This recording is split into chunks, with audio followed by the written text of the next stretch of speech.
Hello everyone and welcome to the tavern. This is a kind of episode I didn't expect to do because in part it will be a movie review. Now, the reason why I did this episode is because while watching Film Threat last week, I kinda got called out by Chris Gore because he read some of my comments. Roll the clips. Comment here, Dapper Bard Games. I'm disabled and I'm so happy a movie like this exists. Come check it out over the weekend. We're in we're in most major cities at some place. So Thursday or Sunday. I'd love to see what you think. I will try to see this film ideally with the date. Dapper Bard Games. Dapper Bard Games. You see this movie with the date? Look, you're gonna get some. I'm just telling you right now. It's very romantic. I'm serious.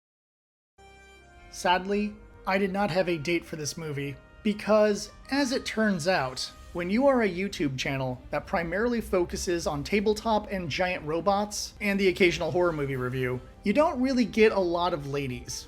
They're more interested in other stuff, sadly. That being said, I was very lucky with the screening I got because the actor who played Danny in the movie was there at the screening.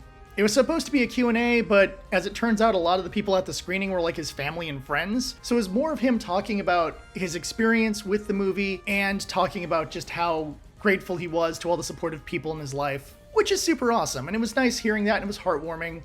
Sadly, he was swarmed by people, and I never had the chance to tell him that I thought he did a great job, and that you could tell there was some real personal energy going into this character because there are definitely things said and done in this movie that I found very relatable as a disabled person. However, what this movie brought up into my head was it made me reflect on the treatment of disabled characters in media, especially when it comes to love and romance featuring disabled characters. Not only how rare they are, but also just how they're approached by many people. So please bear with me while I discuss disabled romance before I get into the movie about disabled romance. When it comes to disabled characters, for me the most important thing is being respectful. And for the sake of this discussion, I am primarily focusing on physically disabled people, as mental disabilities are a different and unique subject. I don't actually care if the actor is disabled or not, because there's been plenty of able-bodied people who have done great portrayals of disabled characters. Some of the ones that came to mind immediately was Gary Sinise in Forrest Gump as Lieutenant Dan, who had to play up being a Vietnam War veteran who had lost his legs, and showing the self-destructive nature that a lot of disabled people can have, especially veterans, and showing him overcome it as the story progresses and he is influenced by Forrest's more positive attitude. Then of course, one that was important to me growing up was LeVar Burton as Geordi LaForge in Star Trek: The Next Generation. LeVar Burton may have gone a little bit off the rails in his old age, but it doesn't change the fact that he played one of the best visually impaired characters in an ongoing series that I had seen as a child. The fact that Geordi LaForge was this genius engineer who could basically make the impossible possible with his tech knowledge was really cool, and I liked seeing a smart, successful blind man in a sci-fi series, especially Star Trek, which I was introduced to at an incredibly young age because my mom was a fan of Star Trek. Then of course, we have Charlie Cox as Matt Murdock in the Netflix Daredevil show, which I cosplay as, by the way. While yes, Matt Murdock does have radar sense, which allows him to have 360-degree spatial awareness, for all intents and purposes, Matt is still a blind person, and Charlie does a great job mimicking the mannerisms of a blind person. You don't really get that kind of authenticity when a blind person is portrayed. Oftentimes it is portrayed in a more comical manner, or at least this is what a sighted person thinks a blind person moves like. Daredevil still really got that energy across. On the other side of the Pacific, I briefly want to bring up the Zatoichi movies, which I just always generally loved. And for those who don't know, Zatoichi is the story of a blind swordsman who kicks all the ass. Speaking of kicking ass, there's also oddities like the Crippled Avengers, where we have a team of actually disabled people kicking ass. It's odd and not for everybody, but definitely something that if you want to see a very different type of martial arts movie would be very fun to watch, as long as you're into that kind of movie. Now, when it comes to disability being used in a romantic story, there aren't a lot of options. The one that I most recently saw this year was 50 First Dates. And it does slide into more of a mental disability than a physical disability, but I think a lot of the themes and ideas can still apply to physical disabilities. For those who don't know, Adam Sandler plays an able-bodied character who falls in love with a woman who, due to some brain damage, has no short-term memory. So every day, it is as if they are strangers, and he has to try to explain to her the relationship that has been building up betwixt the two of them. It's a really odd movie, but it does explore the idea of being with a disabled person, both the benefits of it and, of course, the negatives of it. When I rewatched it this year, I realized what they were trying to do in the movie, and I really appreciate that. However, much as I felt the first time I saw it, that ending, something about it bothers me. The less said about that, the better. And two others that came up to me, of course, is Daredevil. Matt Murdock, bit of a player. Do appreciate it. He gets some hot ladies, both in the comics and in the Netflix show. I think everyone appreciated how well done Matt Murdock's relationships were, both romantically and friendly, in the course of the Netflix show.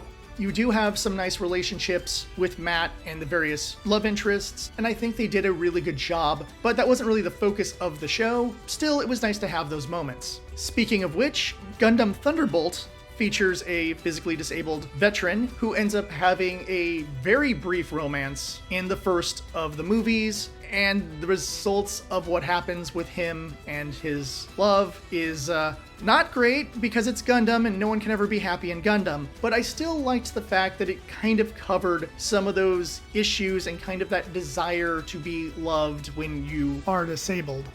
It's really odd that those were the first three that came to my mind. However, in the episode of Hollywood on the Rocks that inspired this to begin with, Chris Gore did bring up Inside Moves, which I have not had the opportunity to watch as of this recording. I can try to see if I can find it streaming and give it a watch before I finish this video, and if I do, that review and thoughts will go here.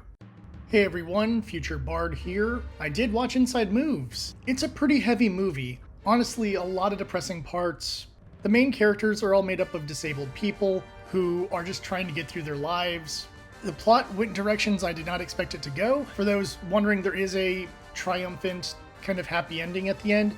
It's a rough trip getting there.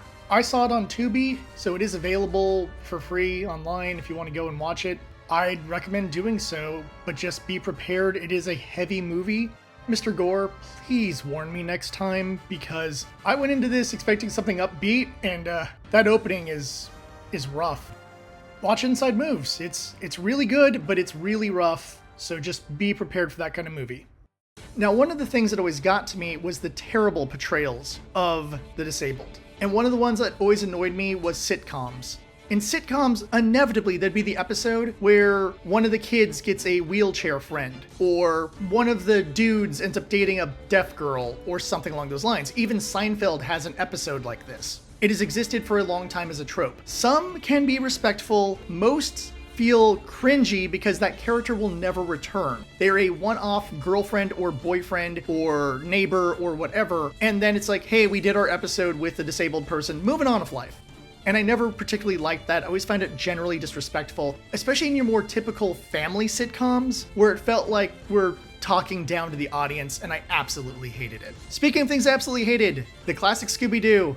Velma losing her glasses and being blind as a joke drives me up the wall. I know that in later iterations they've done a lot better with that, but it still really makes the classic not particularly enjoyable for me to watch, which is one of the reasons I've never been much of a Scooby-Doo fan, despite the fact that I have multiple family members that love Scooby-Doo. While it is a bit tangential, originally I had planned to do a video about the portrayal of Matt Murdock in the She-Hulk series. I was expecting them to use his visual impairment as a joke. As it turns out, they did not do that. Or if they did, it was so subtle it was less noticeable than the other flaws of the show.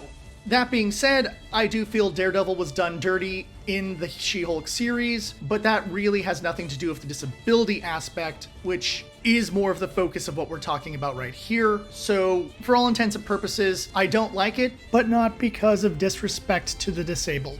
Now that you have a better understanding of my point of view, let's take a look at good, bad things. The first thing I really want to say before I get into this review is that romantic comedies are not my genre. Not that I haven't watched any romantic comedies. I've actually watched probably quite a few in my life, but oftentimes it's not me choosing to see them. It's someone else in my circle who wants to see them, usually a girlfriend or a family member. In this case, I made an exception because of the subject matter of disabled romance. The story follows Danny, a disabled man who is trying to save his marketing business. To do this, he starts pitching ideas to Ruby, a moderately popular dating app that's looking to rebrand. While having fun with friends, he decides to create an account on Ruby and see if he actually gets anyone interested. This leads him into meeting Maddie, a photographer who genuinely seems interested in meeting Danny. This leads, of course, into them dating, which gives us the primary focus for the majority of our movie, as our ending moves towards what will happen with Danny's business, as well as his relationship with Maddie. If you've seen a romantic comedy, you can see most of these plot points coming. The story is relatively formulaic.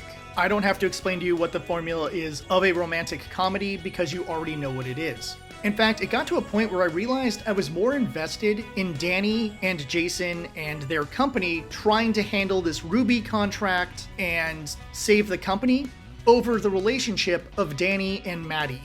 It's really sad when the side plots are significantly more interesting to me than the actual romance itself, because the romance feels very paint by numbers, despite some of the little unique moments that are in there because of Danny's condition and because of Maddie being a photographer and how that influences Danny's life. Still a little bit cliched when it comes to the story overall. The themes are where this movie really shines. The first theme I'd like to talk about is self-acceptance. From my personal experience and the experiences I have with other disabled people, self-acceptance is a difficult thing because you always feel othered. And it's difficult to not feel othered when you are very different than the average person, and you're trying to function in society in a way that requires you to function differently than everyone else. And I like a positive theme of self-acceptance. In addition to that, there's also a running theme of fighting for your dreams. Danny is trying to fight to get this contract to save his company. Maddie is trying to kind of find her real passion with her photography, going beyond taking photos at weddings, and kind of her weirdness about that process as well, being much more of a theme that's universal regardless of what your physical condition is. And finally, of course, as it is a romance, there is themes about opening yourself up to other people. Interestingly enough, this isn't just a focus on our main romantic pair, but Jason and his feelings for Lexi are also briefly touched upon as well, in addition to the other people in Danny's life who have their own relationships and craziness going on in the background, which we don't explore much, but it is there, and I do appreciate the fact that it's not just a focus on a single couple. As for characters, Danny is great, but you can tell that the actor is not a professional actor. There are some scenes that are a bit rough in terms of his acting, especially with certain types of emoting here and there. It does come off a little bit rough. This is counterbalanced by the more emotional sequences where you can tell that Danny, both the actor and the character, are coming from a real place in his heart. There are things that are said by Danny that I believe I have said under very similar circumstances. While our conditions are different, what you really have here is that authentic energy that only a disabled person can really emphasize in a scene. And because of that, even though there's some weak parts here and there, Danny overall is not just great acting, but a great character.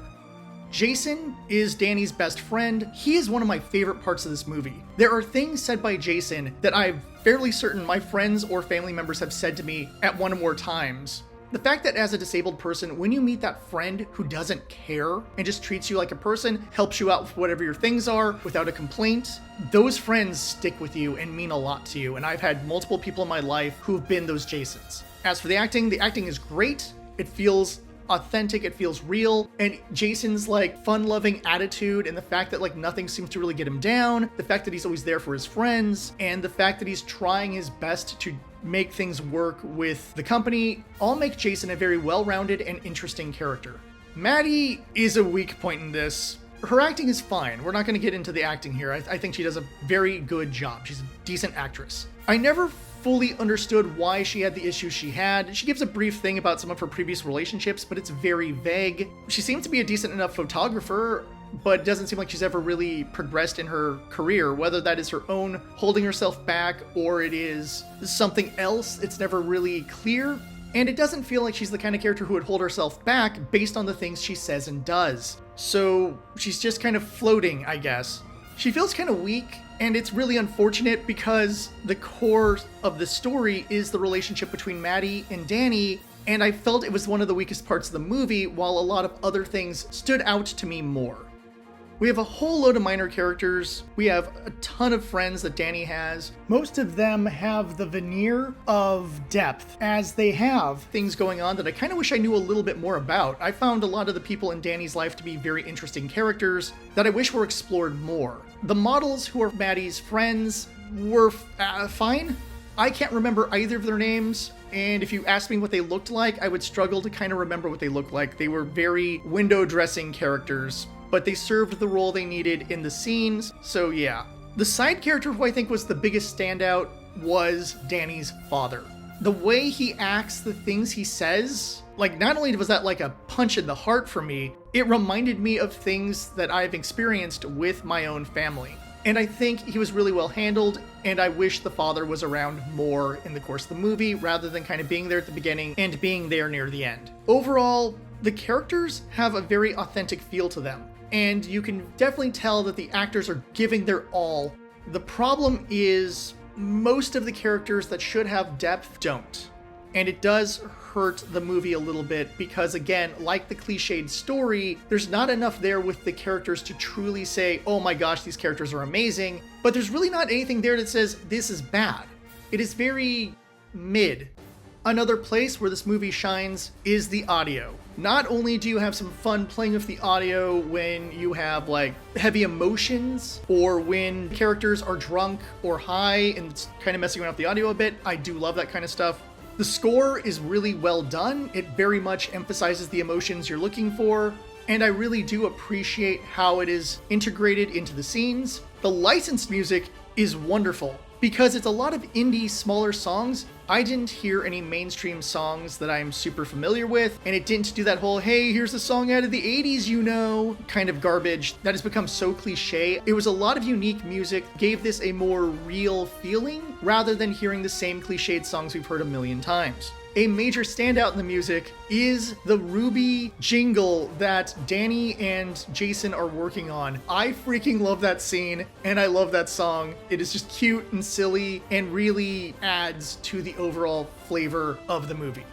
Finally, we have the visuals. The one thing I will say about the visuals is that obviously you're gonna have a lot of simplicity in your camera work when it comes to a romantic comedy. We're not gonna have crazy sweeping shots or over-the-top action, which is usually more of where I base my idea on the visuals. However, every once in a while there's some really great camera placement where the camera is set to Danny's level, showing things more from Danny's perspective, which I think is really great. There's some messing around with the camera a bit, again, during the drinking and drug scenes and stuff like that I thought was also really well done. And there's fun usage of integrating the phone and aspects of social media onto the screen that I think was really well done. Overall, the visuals work really well to get across a lot of the energy, in addition to, of course, some of the photos we see. As mentioned earlier, Maddie is a photographer. There is some nice photo work done to show that Maddie actually does have skills as a photographer.